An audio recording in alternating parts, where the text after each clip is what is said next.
कर्ण ने कृष्ण से पूछा, मेरा जन्म होते ही मेरी माँ ने मुझे त्याग दिया, क्या अवैध संतान होना मेरा दोष था? द्रोणाचार्य ने मुझे सिखाया नहीं, क्योंकि मैं क्षत्रिय पुत्र नहीं था। परशुराम जी ने मुझे सिखाया तो सही, परंतु श्राप दे दिया कि जिस वक्त मुझे उस विद्या की सर्वाधिक आवश्यकता होगी, मुझे उसका विस्मरण होगा, क्योंकि उनके अनुसार मैं क्षत्रिय नहीं था। केवल संयोगवश एक गाय को मेरा बाण लगा और उसके स्वामी ने मुझे श्राप दिया, जबकि मेरा कोई दोष नहीं था। द्रौपदी स्वयंवर में मेरा अपमान किया गया। माता कुंती ने मुझे आखिर में मेरा जन्म रहस्य बताया भी, तो अपने अन्य बेटों को बचाने के लिए जो भी मुझे प्राप्त हुआ है दुर्योधन से ही हुआ है। तो अगर मैं उसकी तरफ से लड़ूं तो मैं गलत कहाँ हूँ? कृष्ण ने उत्तर दिया, कर्ण, मेरा जन्म कारागार में हुआ। जन्म से पहले ही मृत्यु मेरी प्रतीक्षा में घात लगाए थी। जिस रात मेरा जन्म हुआ उसी रात माता पिता से दूर किया गया। तुम्हारा बचपन खड्ग, रथ, घोड़े, धनुष और बाण के बीच उनकी उन्हें सुनने बीता।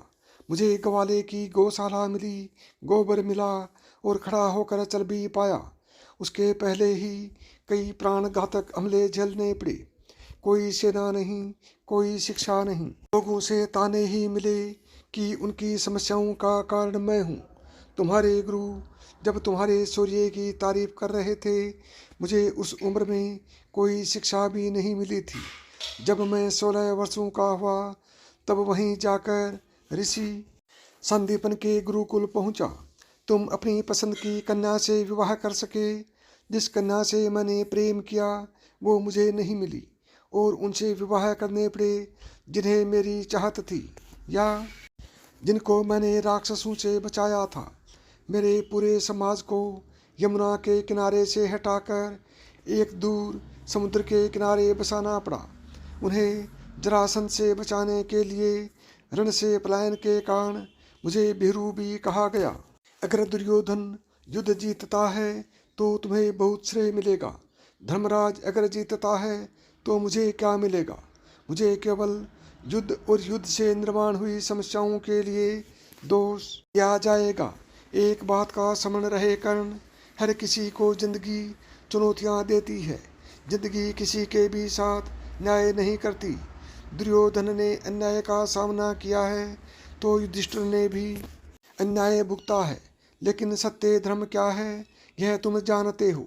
कोई बात नहीं, अगर कितना ही अपमान हो, जो हमारा अधिकार है वो हमें ना मिल पाए।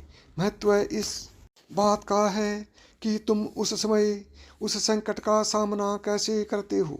रोना धोना बंद करो कर्ण, जिंदगी न्याय नहीं करती। इसका मतलब यह नहीं होता कि तुम्हें अधर्म के पथ पर चलने की अनुमति है।